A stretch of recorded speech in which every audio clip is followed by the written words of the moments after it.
Regarding today's great advent of Sri Jesus Christ, I told them that he came on this earth with a very great mission. I would say one of the greatest vision, because he wanted to open the Agya Chakra, which was so constricted and could not be done before. For that he had to sacrifice his life. By that sacrifice only, the great Agya could be opened. He was aware of it. He knew that it has to happen, that he has to somehow accept this sacrifice. As it is, he was a divine personality. He had no problem in doing so, but he thought that could be some other way there by which you can open this Agya Chakra. But he had to sacrifice his life. And in that sacrifice, he has shown that if you have to rise above this mundane, superficial life, you have to, in a way, sacrifice. Sacrifice what?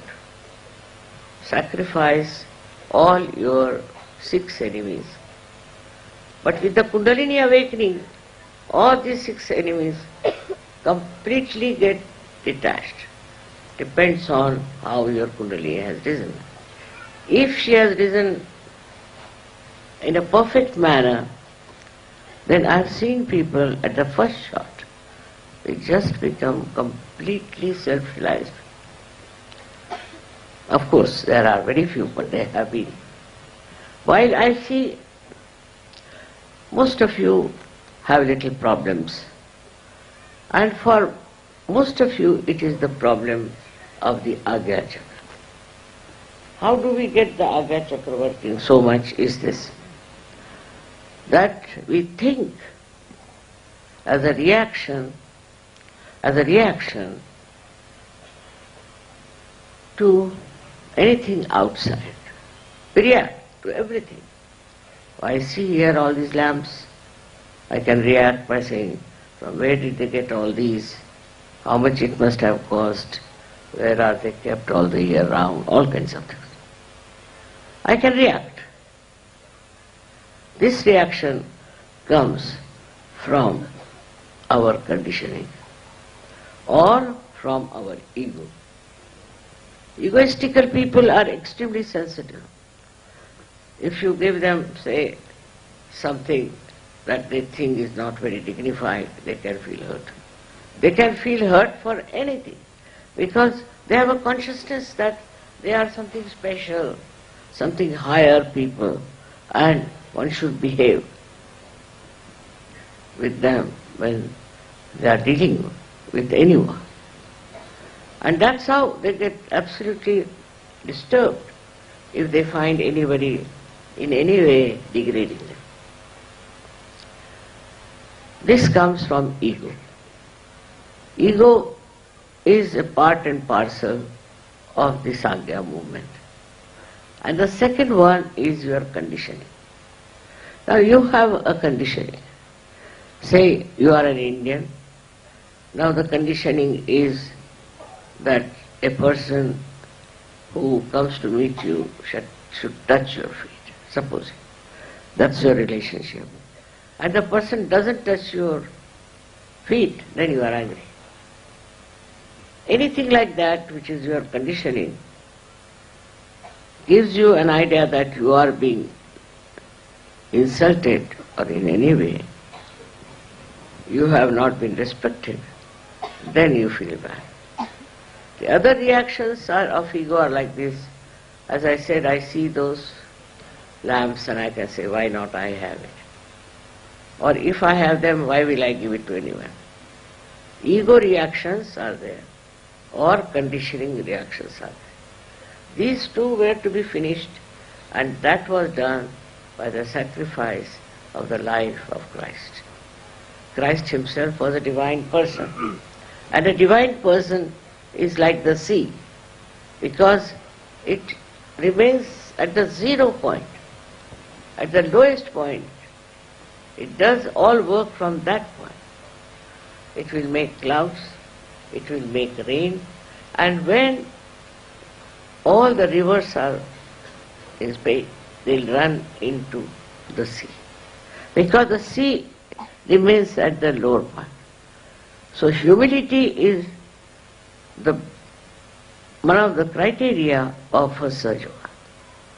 A person who doesn't have humility cannot be called Sahaja. I have seen even Sahajogis get very angry. Sometimes start shouting and getting angry and misbehaving. That's the sign that he is not yet a Sahajogi, he has to still mature. So, this humility of a person will give you more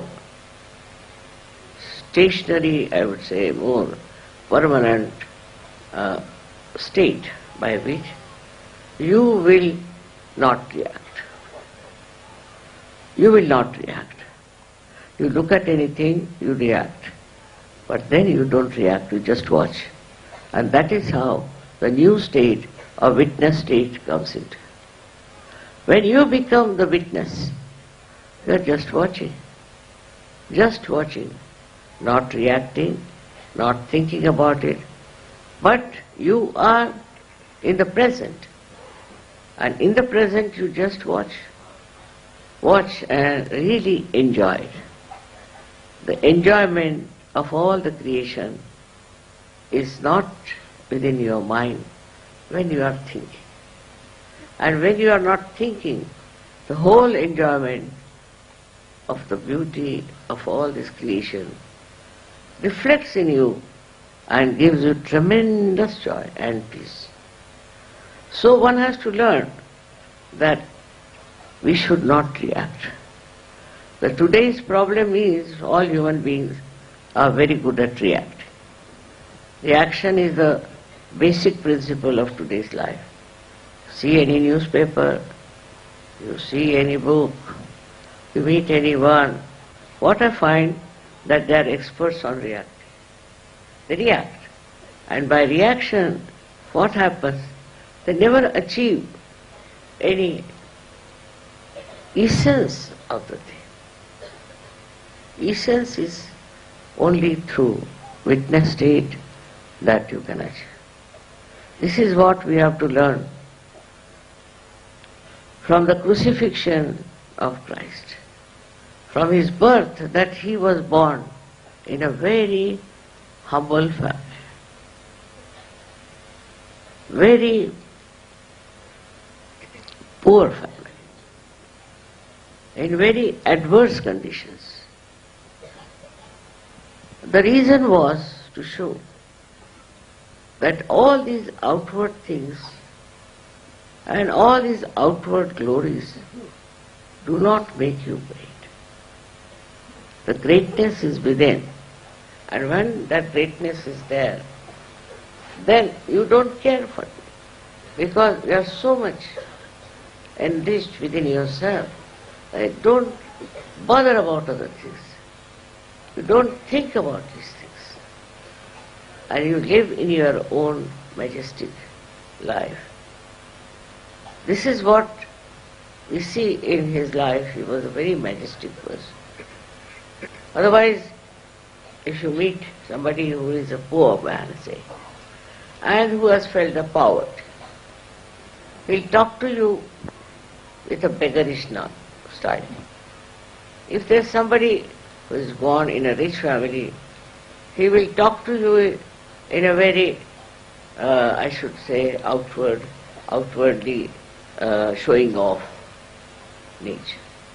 But a person who is a divine person, all these things don't touch. For him, riches or not riches, positions or no power is all just the same. And when that happens, then you should consider that you have become Sahaja.